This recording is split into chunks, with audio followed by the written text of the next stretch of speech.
go from here?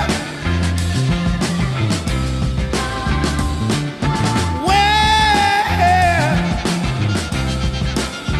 do we go from here?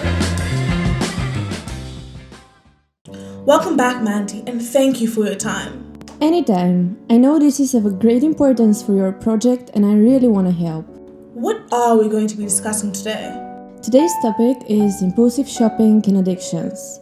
That's a common problem among the young people. What is the first thing you want people to know? Addiction is a disease. It's not a choice, it's not a joke, it's not trendy or normal. Titles like Shopaholic lighten the seriousness of the problem.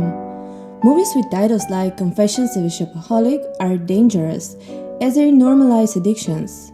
There's a difference between splurging on a designer bag and struggling to cover rent because you're surrounded by bags of guilty pleasures.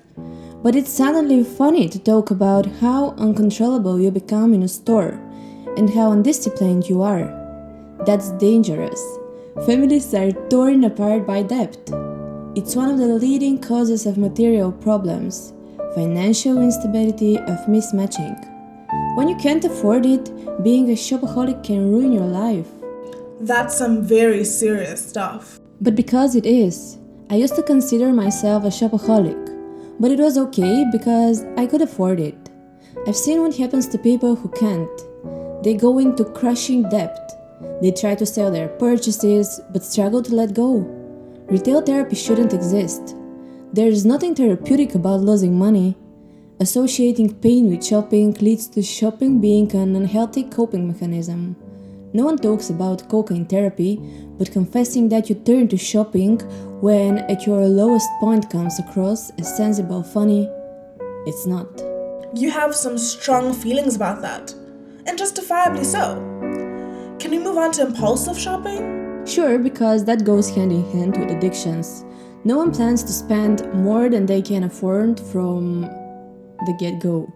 In the moment riding the height, they stop thinking. Even the new act of cards helps separate the thought of money from the act. In the past, you have to physically fork out thousands in notes. When you're waving a piece of plastic, it doesn't feel like real money. It's like playing Monopoly until that bank notifications come in. That is so true. It doesn't help that shopping is so much more than the acquisitions of items. People use items as a way of identifying themselves and presenting themselves to others.